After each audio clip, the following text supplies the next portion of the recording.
is a place that is spoken about only in whispers. A dark area that spawns the beginnings of urban legends. A place where anything can happen and usually does. During the light of day, it hides just outside of view. But when the sun goes down, spirits, creatures of the night, roam free, and things do go bump in the night. It is in every state and every country, and there is no escaping it, no matter how safe you feel behind your locked doors and latched windows. So we invite you to turn down the lights and turn up your radio while we join Dave Schrader and Tim Dennis, your hosts, on a journey into the darkness on the edge of town. Good evening, and thank you for joining us here on the Darkness on the Edge of Town Paranormal Radio Show. This is Dave Schrader, your host, along with me, co-host and producer, Tim Dennis. This evening, we've got a great show lined up for you. We have, from the hit sci-fi Ghost Hunters TV show, we've got the lovable and fun Brian Harnois. And I wanted to mention, just before we get into the interview with him this evening, now, if you had a chance to listen to the show with James Gilliland, who has the property out in Washington, where he purports to have UFO activity taking place all the time, we are going to try to put together a trip for the summer, perhaps in June, where we're going to go down to that location with about 15 to 25 of our listeners to put together a program package. If you have an interest in attending, please email me at dave@darknessradio.com. Again, that's dave@darknessradio.com. We're going to go out there and spend probably a long weekend, 2 to 3 nights out there to check out the skies and see if we can make contact with ET or whoever else is up there. We also are trying to position ourselves. We're going to be doing a ghost hunting trip with 2 of the ghost hunters from the Sci-Fi Channel's Ghost Hunters show. We're right now in negotiations working with a couple of the different guys and gals in the group to see who might be able to join us. So if you have an interest in attending a ghost hunting trip with a couple of the ghost hunters and Dave and Tim, again, please email me and just tell me in the reference line whether you're interested in the alien trip, in the ghost hunt trip, or both. And then we're going to try to get you information about the trip and how you can attend it and be a part of it. Our phone lines are open. We have Brian on the phone with us. You can reach us at 612-375-1400. Again, that's 612-375-1400. If you're on the boards, watching or listening along and talking on the darknessradio.com forum boards, and you have a question, you can always type it up to Robin, the phone girl, who's monitoring those boards, and she can bring it in to us if you didn't have a chance to get the question in before the show. But right now, let's go to the phone lines. Brian, are you there with us? I'm here, Dave. How you doing? Doing great, Brian. Thank you very much for joining us this evening. Thank you for having me on. Hey, man, no problem. We've been looking forward to having you on. A lot of people wanted to talk to you and get you going. And, you know, as I warned you, we're going to have some tough questions for you here in the beginning, but let's get through them. And that's fine. No problem whatsoever. Move through them here, and then we'll get into some of the fun stuff for you as well. Sounds good. Now, everybody that's been watching the Ghost Hunter show knows it's kind of a docu-soap. It's a documentary and a bit of a soap opera with all the personalities and the conflicts that go on in the group. I've got some great questions from people that have been watching the show or big fans of the show. Okay. Kristen from Benson, Minnesota wanted to know that, do you feel that the episodes we see of Ghost Hunters have been accurate of the turmoil with the team, or do you feel that they're just too negative in regards to you or not?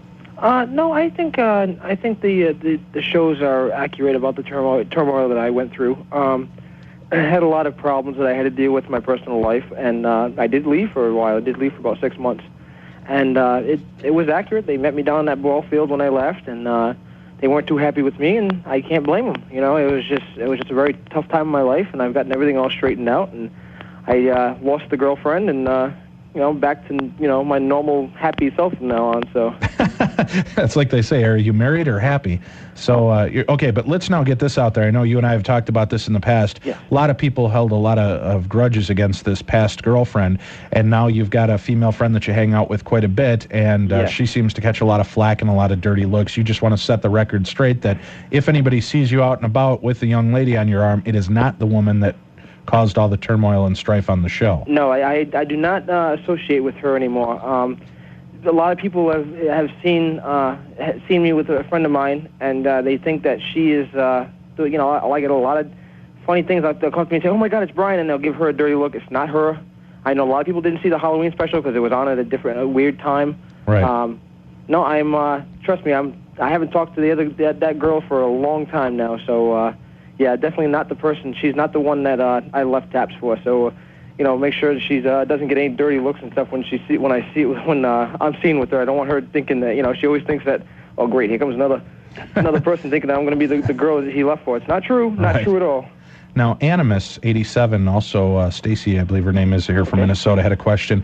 How bothered are you with with how your personal and professional relationship with Grant and Jason has played out on TV for everyone to see? How bothered am I? I can say I was a little bothered. It was kind of funny because when I was just coming back into Taps, they were showing my goodbye episode, which was kind of weird because I was actually sitting at Jason's house when the goodbye episode was airing.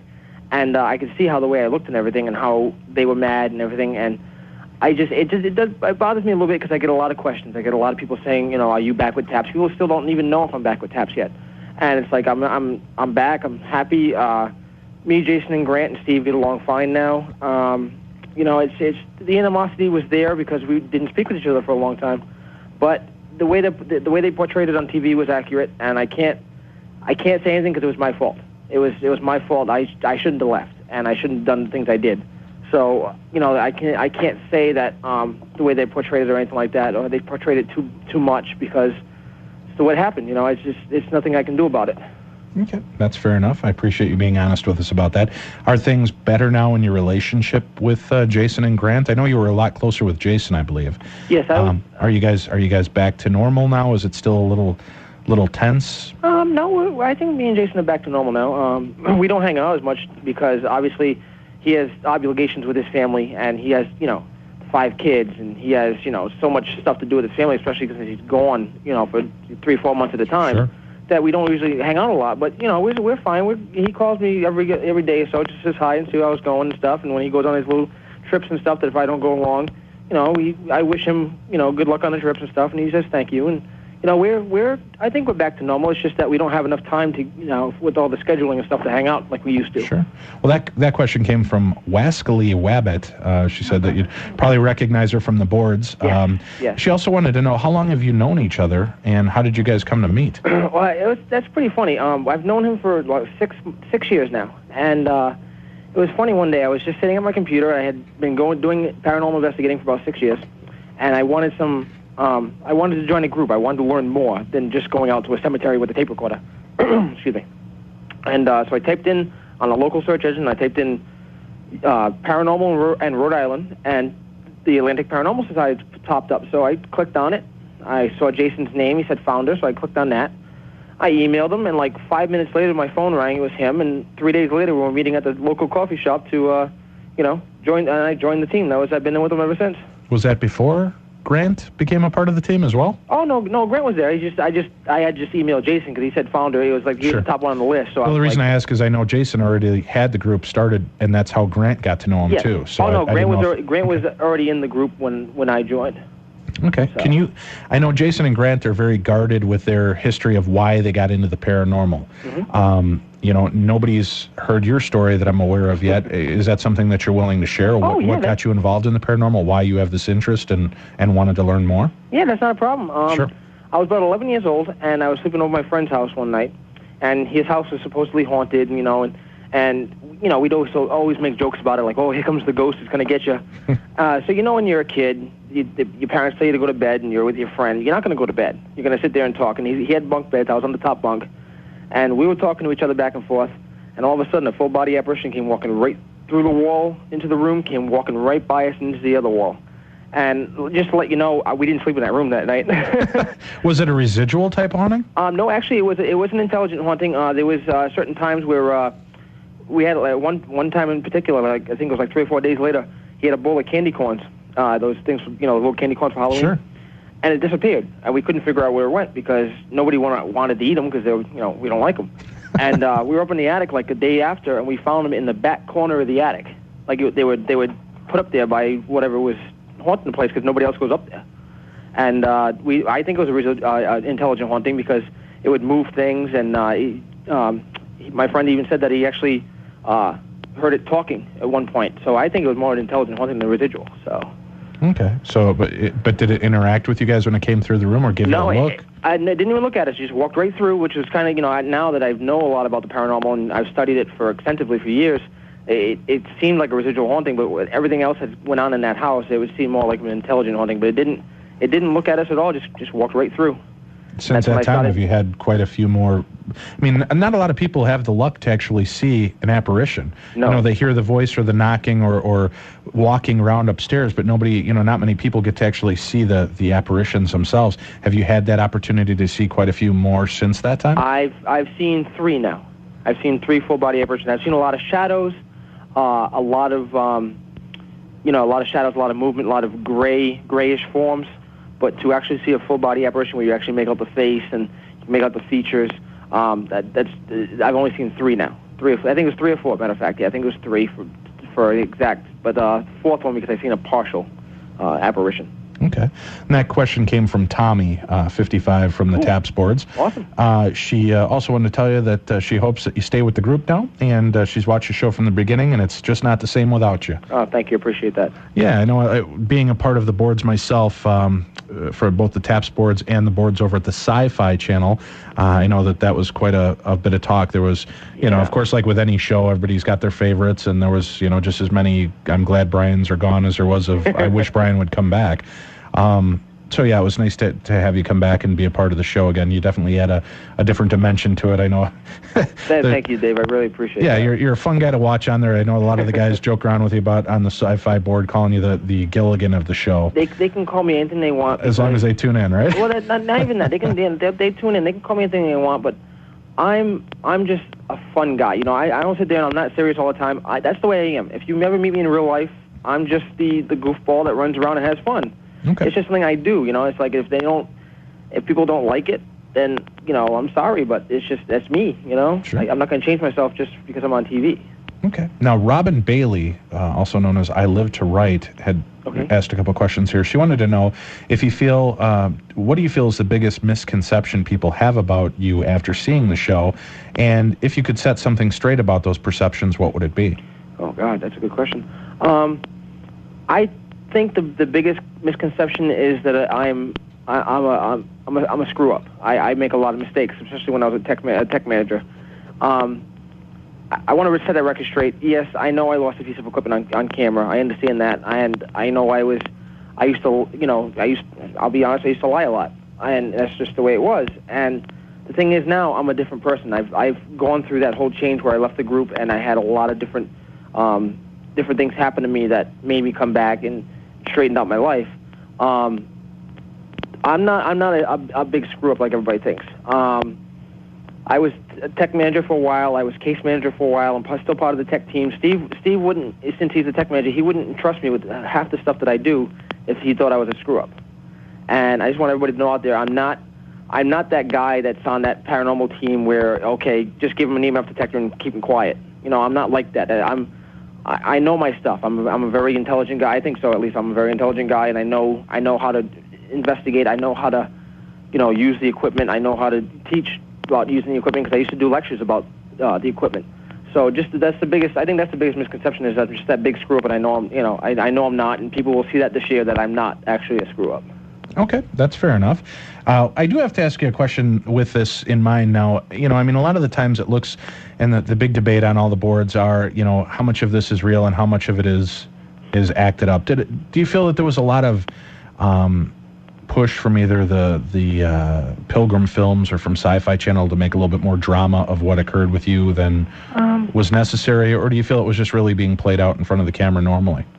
Literally, it was being played out in front of the camera. That conversation you see with me, Jason, and Grant at the ball field was like an hour, and it was just of course you can't play that all for an hour because the episode would be gone. And that it was just all played out. They just had him walk up to me. We talked, and there was nothing like said, okay, you have to say this, this, and this. Nothing like that's ever done. We don't sit there, and the only time they'll have us say something very specific is if we're explaining a piece of the equipment, or we're doing like one of those evergreens where you see the taps in the background with the big black background. Right. That's when we say something specific, like we're actually, talking about the equipment and stuff.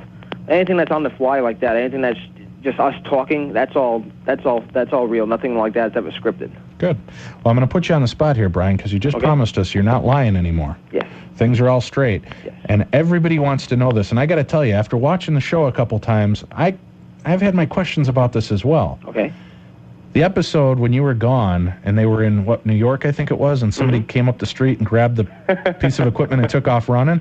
Brian, it looks like you. No, that's not me. Brian? No, I swear to. Hey, I know exact. I was sitting in New Haven, Connecticut, working at my job at the home improvement warehouse. I know that for a fact because I actually got a telephone call that week from Jason, seeing how I was doing and stuff, and they said they were in New York. I'm like, hey, congratulations! You know, he told me they were actually doing a museum in New York, and nope, that was not me. I swear to God, that was not me. All right, if you promise, I'll take your word for it. I promise that wasn't me stealing the equipment. Brian, are you sure there isn't a new video toaster in your place?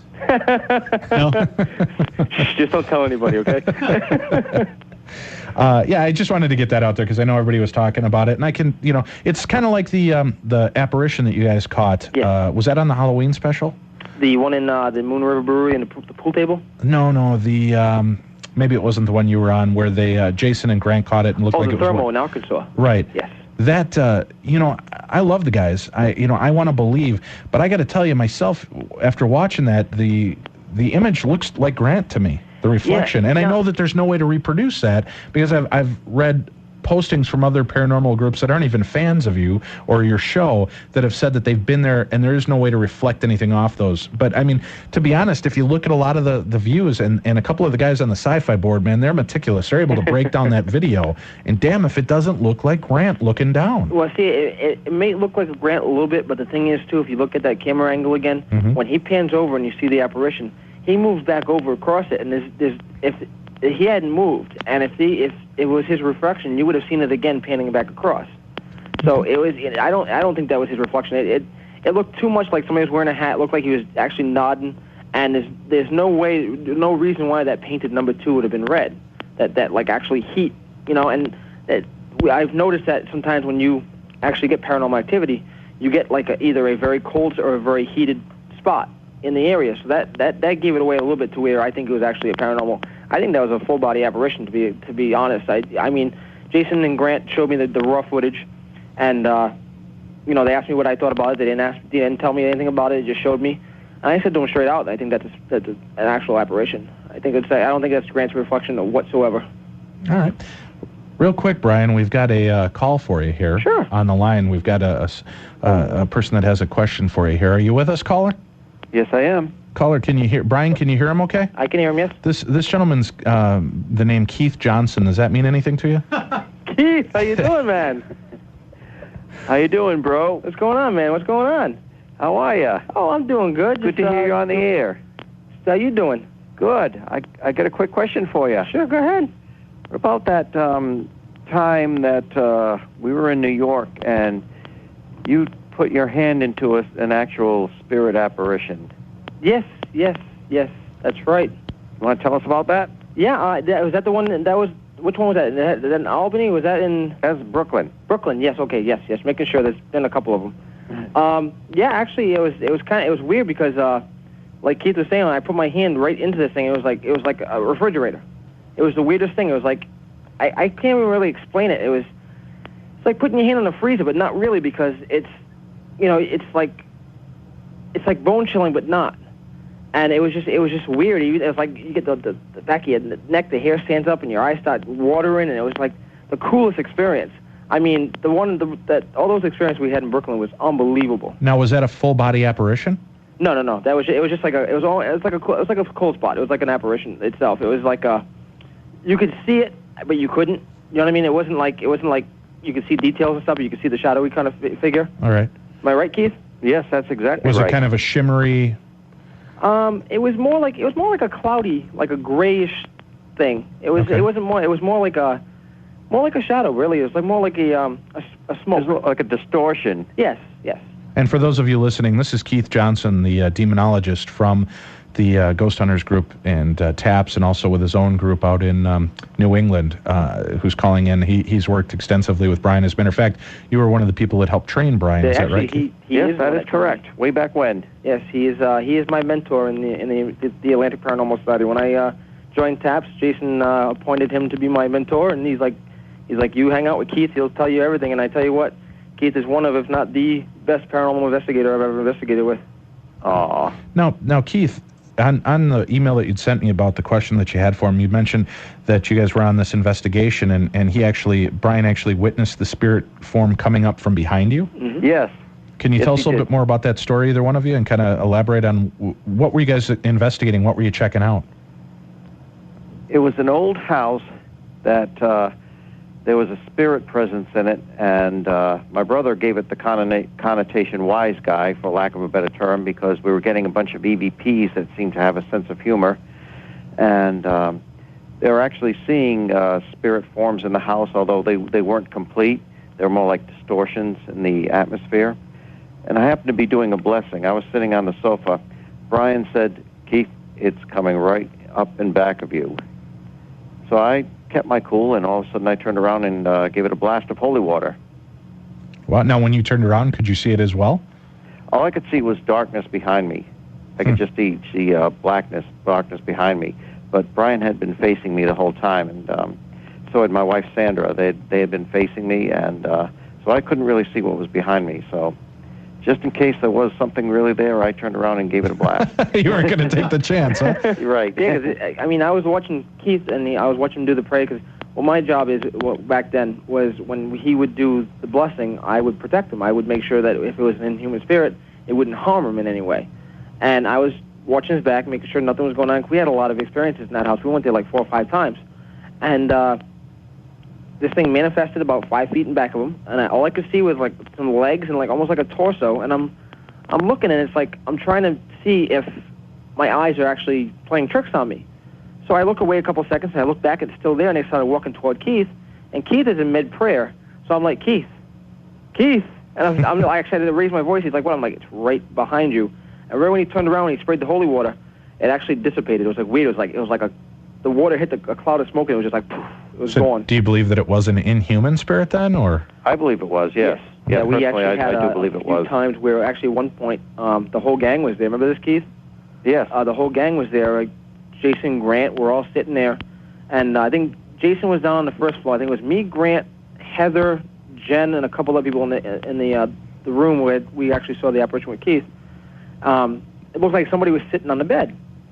And the bed was actually in 2 rooms over. It was like one big long room, but it was separated by like pillars. And I'm like, hey, somebody's sitting on the bed over there. And we look around, and Grant saw it and everything. He turned around and looked at it. And right when I made notice of it, it actually stood up, turned around, and stared at us. Like it was actually making notice, like, here I am. Wow. And I went running after it, and it dissipated. It just disappeared. But I had proof. People actually saw it, witnessed it with me, so it was pretty cool. Hey, can I get both of you guys to hold on the line for us? Sure. We got to go to a commercial break, Sure. But I have another question that Sparrow from the TAPS board has sent in, and I think it'd be great if both of you could take a chance to answer it. Keith, can you stick with us for a second here? Yes, I can. Great. Well, we'll be right back. You're listening to the Darkness on the Edge of Town radio show. Our guest this evening is Brian Harnois from the Ghost Hunters TV show, and also on the line with us, we have Keith Johnson, the demonologist from TAPS. We'll be right back with more and a couple of great other questions that have been emailed in right after this. It will keep you on the edge of your seat. I must have drank me about 15 Dr. Peppers. I gotta pay. Just don't get any on the floor. Hurry back.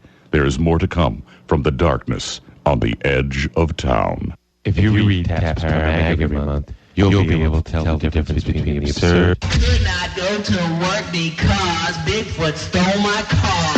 and the creepy. TAPS Paramag takes you where few would ever go on purpose. From exclusive interviews with the cast of The Ghost Hunters to the latest trends in technology in the field of the paranormal. To join our journey, order at tapsparamag.com. Okay, each of you youngins take a gun, a beer, and some smoke. Throttle circuit breakers in. We have separation. Inboard and outboards are on. We're coming forward with the side stick. Roger. I've got a blowout. Number 3. Pitch to 0. Pitch is out. I can't hold out.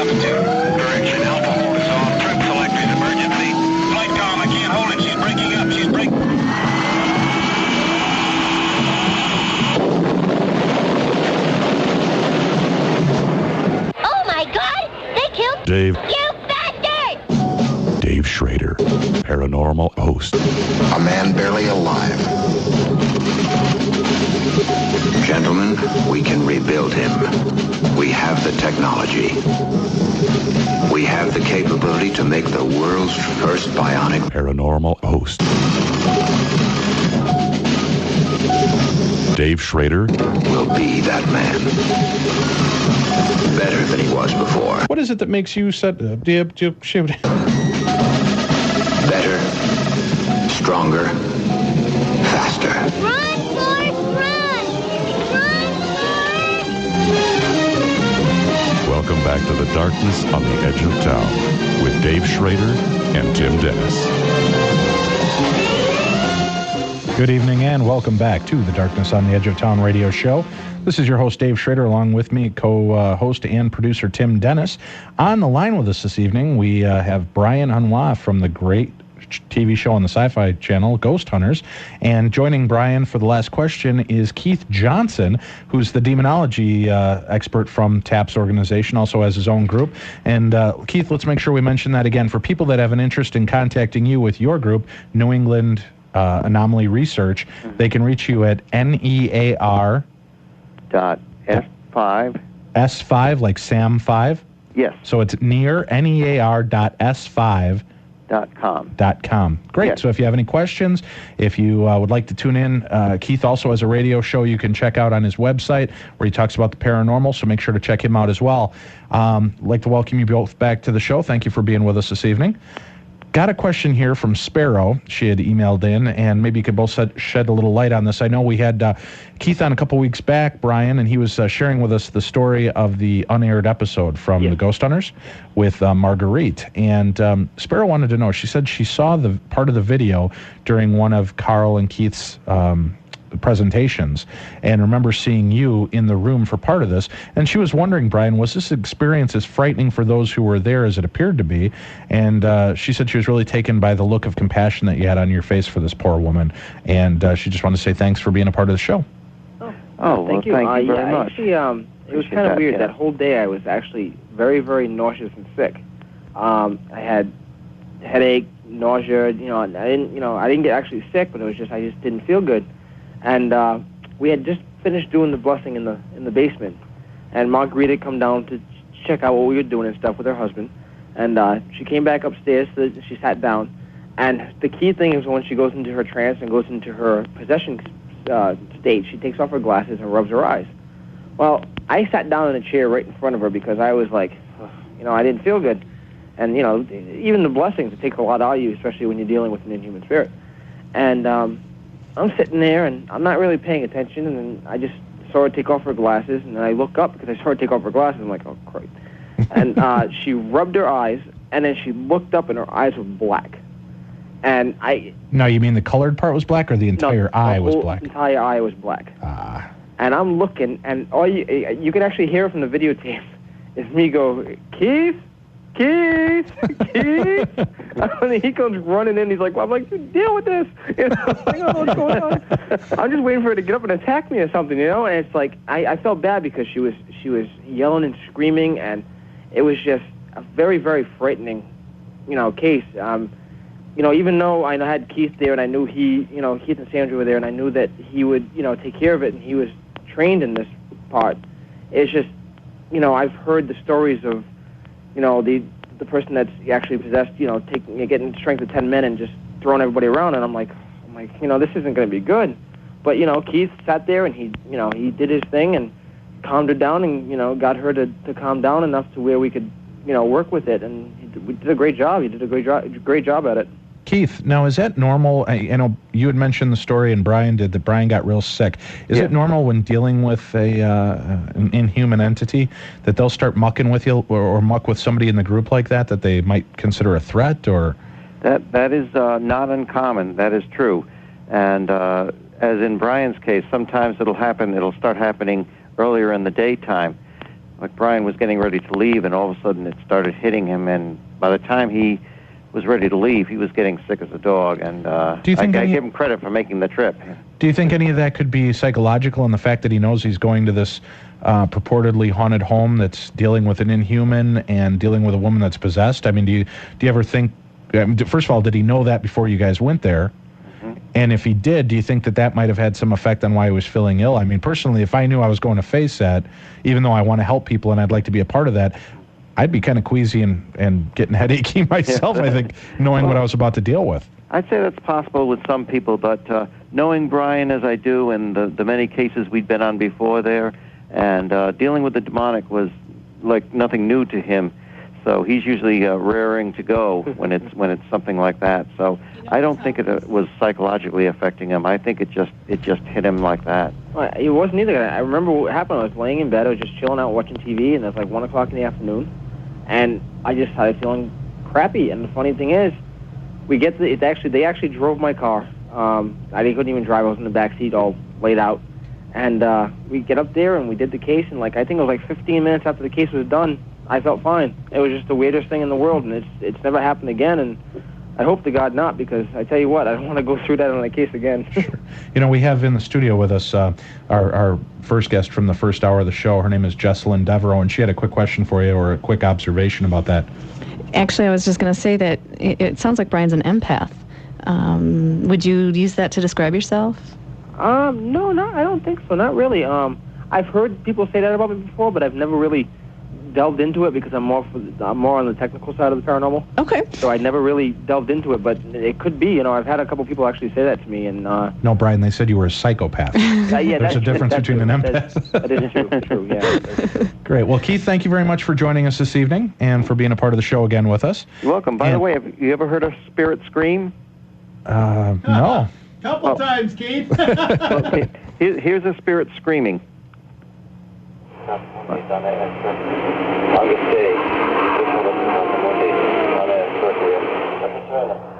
That's an actual EVP of a spirit screaming. That loud moaning in the background, that scream? Yes. Wow. Yep, Brian was there, and I'll know he'll remember that. Which one was this? Was that the one in Reading? Yes, that's when we heard it out loud. Yes, that was funny.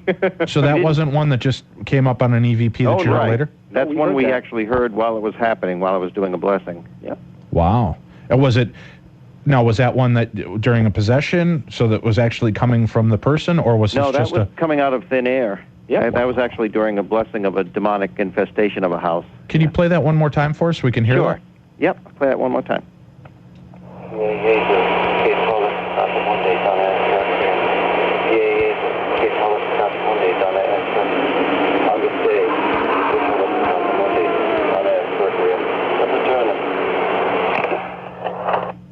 It was almost like a growling, almost sounded even like a cat screaming at the end there. And they blame it was kind of animalistic.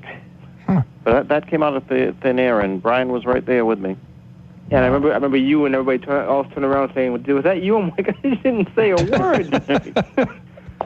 Well, good deal. Well, thank you very much again for joining us, Keith. We're going to have you back on because you've got a lot of great EVPs and some really creepy stuff, and I know people were really impacted with the sounds from Marguerite's exorcism, and we'd love to hear some more stuff that you have. So thanks again. Look forward to it, Dave. Hey, Keith, I'll see you later on in the week for that thing.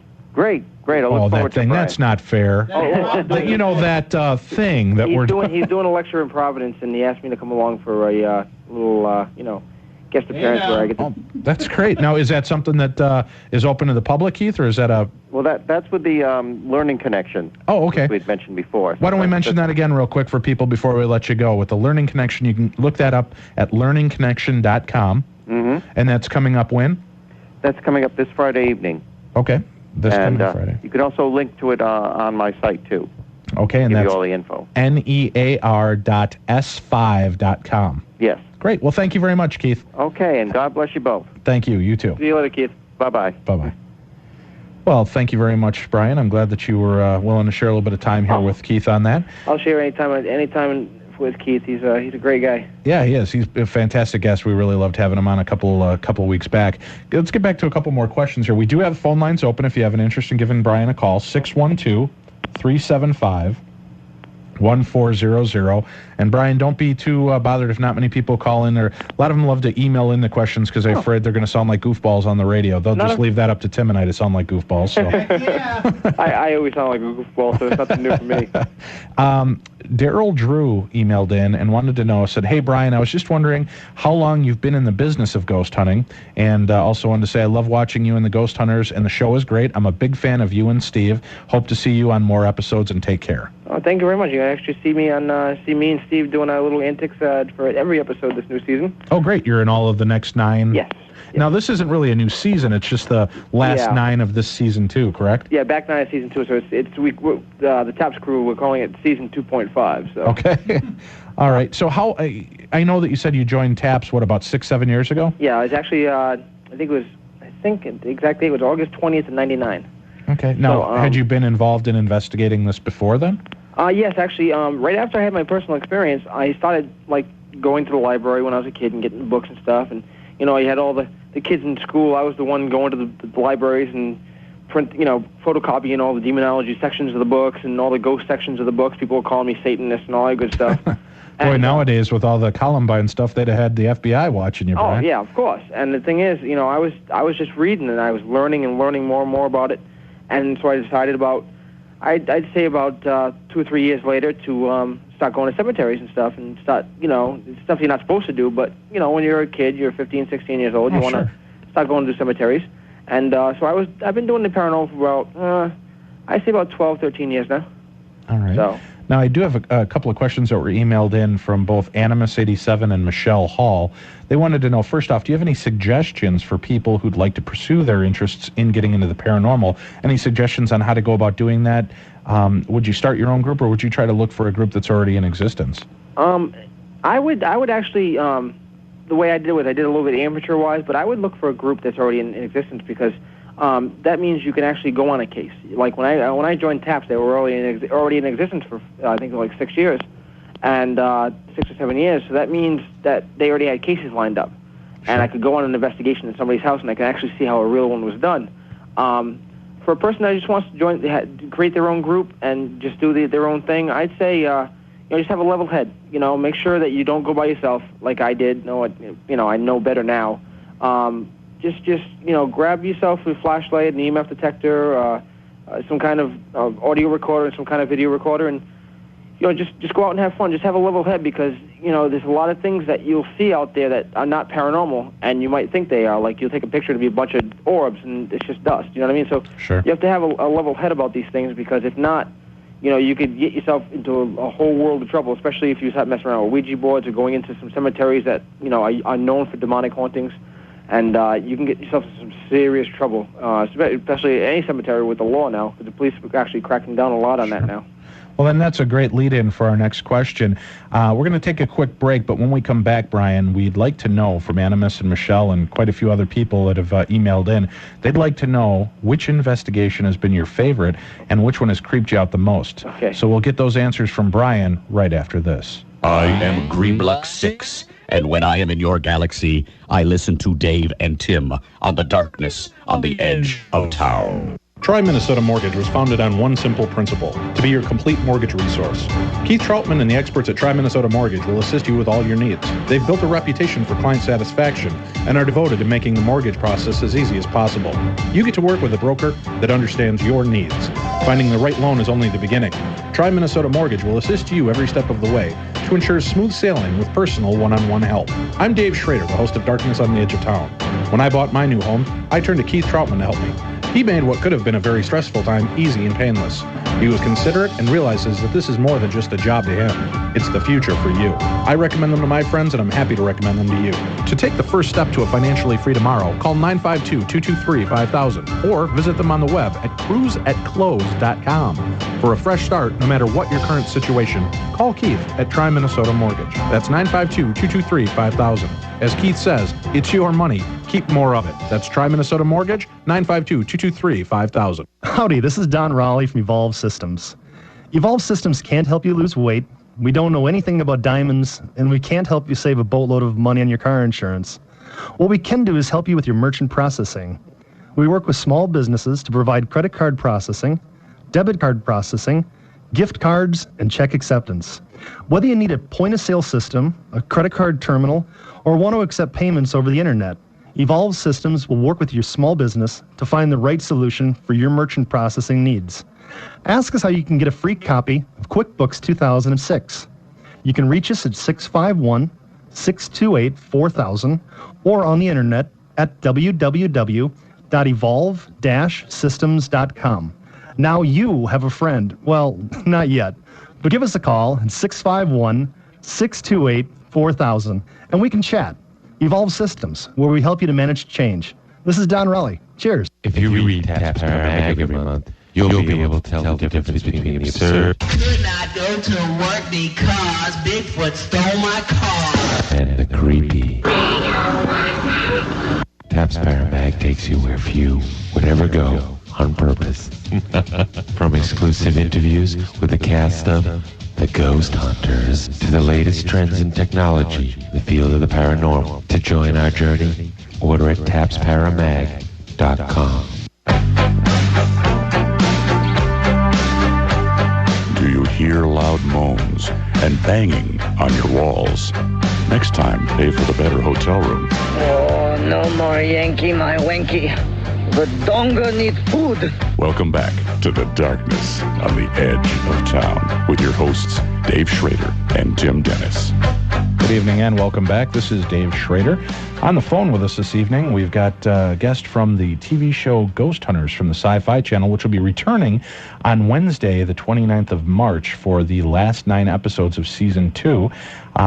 So make sure that you write that down, check it out, put it in. I do want to make a couple of quick acknowledgments while we can here. Make sure that we've got all this mentioned out. Taps Magazine, if you have an interest, please do go check out the link on our website or go to tapsparamag.com. And they were kind enough, and Brian was kind enough, he's going to sign a couple of issues of the Taps Paramag, and we're going to send them out to a few of the people that have emailed in their questions this evening. We're going to be sending out one for Wascally Wabbit.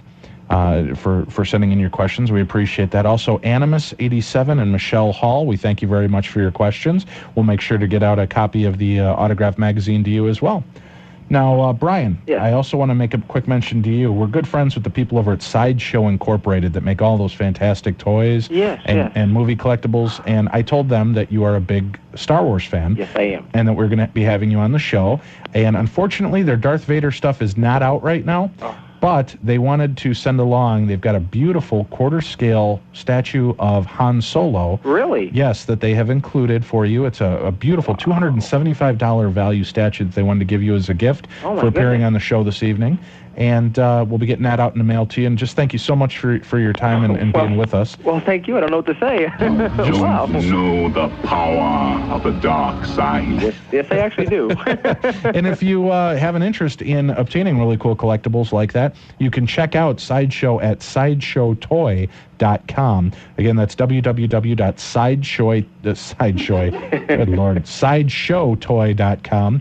And just check out all their wonderful things. They make everything from X-Files characters, and trust me, there are very affordable characters too if you're not the big-time spender in the collectible market. They've got some beautiful pieces, and I think Brian's told me he's collected some of the Sideshow stuff in the past. Yeah, actually I have. I actually have a couple of pieces from the Sideshow company, and they're gorgeous. I mean, they're the best detailed stuff I've seen. Great. Well, thank you very much, and we'll get that out to you right away. So let's thank Sideshow Toy for that. Now let's get into the next question we had here for you, Brian. Was which investigation of yours that you've done on TV, I guess so far, has been your favorite, and has there been one that's really creeped you out? I actually got to say that the best one that I've had is actually the same one that's creeped me out, Eastern State Penitentiary.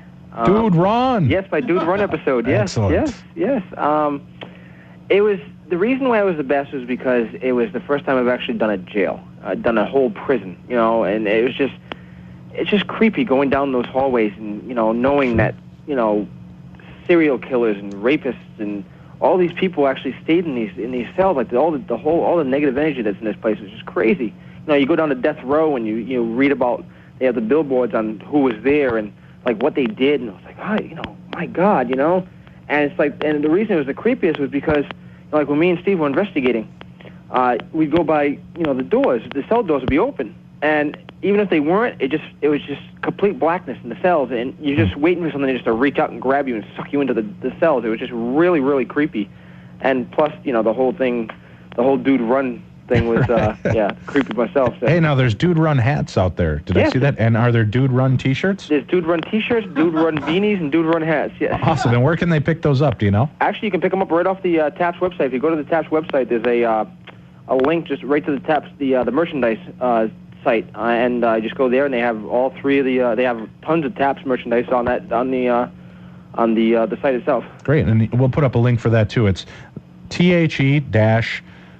the Atlantic. Actually, if you go, it's all one. You can put in all one word now. TheAtlanticParanormalSociety.com. Oh, great! So TheAtlanticParanormalSociety.com, and you can go in there and pick up your Dude Run hats, T-shirts, and beanies. I have one. When are we going to get the Dude Run talking bobblehead? I wish. I mean, that'd be the coolest thing. That's my whole thing. I've collected action figures for a long time, and especially with Star Wars and even the other things I've collected, Marvel comics and stuff like that.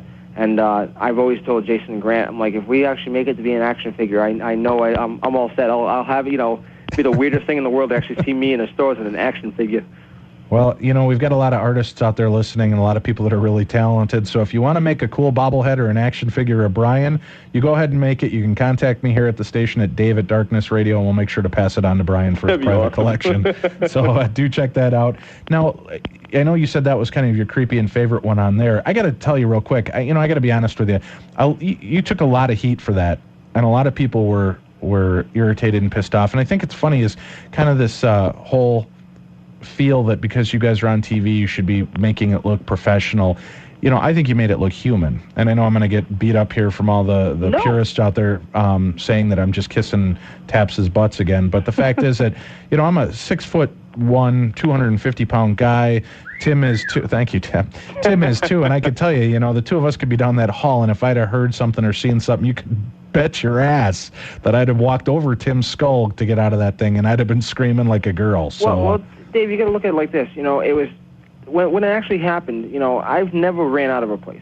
I've never ever ran out of a place, especially if I'm investigating with Steve or whoever, because you're there investigating. It's somebody calls you in. You don't do that. Thing was, it was on some downtime. We had just set up all the equipment. The camera guys were actually switching over to go into night vision cameras, and Dave was already done. And Dave Hobbs, the camera guy that follows me and Steve around mostly, he wanted to go take some personal pictures. So I wasn't going to let him do this alone because everything was already lights out except for the little foyer area where we set up the command central. Right. So I'm like, okay, let's go. So we sent down cell block 4, and we were walking down there. And the funniest thing is, the hair on the back of my neck stood up. My eyes started watering. It's just a clear sign of heightened energy. It's just weird. It's like that's my sign to know that something's around. And I'm just joking around. I said, is there anybody here who'd like to speak with us tonight? And he took a picture, and the shadow came out of one cell door, went right across the cell block into the other cell door. And for some reason, me and Dave flipped. We just freaked. And the thing is, he's funny because he took off first. And the camera angle you see, it's only like 400 feet, from where we were to the camera. Mm-hmm. And he's got like 3-4 second head start. I actually passed him. Very shaggy-like. I'm serious. It was like, but the thing is, like even Steve said it, many, many times over and over, that he knows I wouldn't do that. Like if it was me and Steve investigating, we would have been ready for it. And we would have probably walked into the cell door, where it went to. No, that's an important part with paranormal investigation too. Wouldn't you say that sometimes if you go in unprepared and you're with somebody that maybe isn't used to doing this, that you can get that kind of anxiety from one another, can't you? I mean, if one of you is real jumpy, doesn't that make the other guy in the group pretty flinchy? And of course, it's only human nature to run away from something that you don't know about. Okay. It's like and especially with Dave, he was. This is only his like 4th or 5th episode, that he's filmed. He didn't, he wasn't really trained in the paranormal field yet. But I can guarantee you now, after 2.5 seasons, that, after one, full season, one first season, that he's learned. The whole crew's learned a lot about the paranormal. Now, did that happen after the attack that happened to your sound guy? No, actually, that was before. Before, okay, because I was going to say that might have made him a little bit more nervous too. No, actually, that was before. That was crazy too. Well, we've got about 2 minutes left here, Brian. Is there anything coming up that you're going to be doing, or places you're going to be that we can promote for you and let everybody know about? Right now, I'm actually going to that thing with Keith as of on Fridays for that thing in Providence. Sure, and that's in Providence. You can check that out at learningconnection.com. Yes, and I'll actually be at Monster Mania in New Jersey, May 19th to the 21st. I'll be hanging out with my friend Paul from the Horror Channel, and we'll be just sitting there hanging out and signing autographs. Okay, great. And that's in New Jersey? Yes. In May, correct? Yes. All right, and we'll put up a link for that as well, so if people have an interest in that, we'll get it set up. And do you know if there's any information or a link for the... I think if you go to monstermania.com, it's right up on the forum board, the message board. Great. That's monstermania.com. You'll be able to check out and see Paul from the Horror Channel, and Brian will be there as well from Ghost Hunters. Brian, I really appreciate you coming in. I mean, we had another guest for this evening that unfortunately caught this cold that's going around Minnesota and wasn't able to be here. Hey, anytime, Dave. Anytime you need me. And you stepped in. I really appreciate that coming through for everybody, and I know everybody was really excited. We are going to still have you come back and visit with us again in May once the shows have kind of, the back nine are going to be rolling already. So we'll have you talk a little bit about the shows and what was going on. So for those of you that just found out today he was on and didn't get a chance to get a question in, we'll be able to cover it then. And already we've covered all the questions that everybody wanted to know up front. Now we can get more into the paranormal as we move on. Of course, and if anybody, I'm on MySpace too. If anybody wants to, to ask me a question, you can email me there.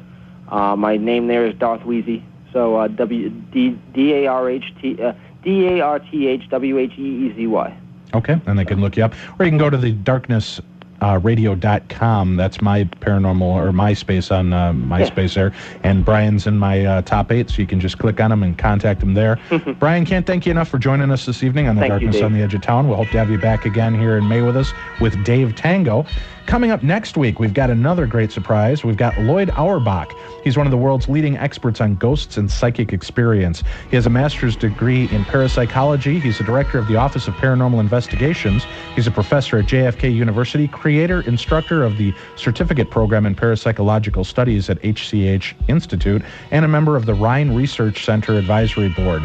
He's going to be on with us next week, and he's going to be talking to us about actual methods and tools of ghost hunting for the 21st century. He'll also have some stories of more of his exciting and perplexing ghost hunts. And we're going to have a special co-host next week. Steve Gonzalez from Ghost Hunters will be on. He's a big advocate of Lloyd Auerbach and wanted to share the hour with us. So make sure you do tune in to the Darkness on the Edge of Town radio show next Sunday. Thank you for listening this evening. Thank you to our guest, Jesselyn Devereaux, and to Brian Harnois. You're listening to AM 1470 KLBB, Brooklyn Park.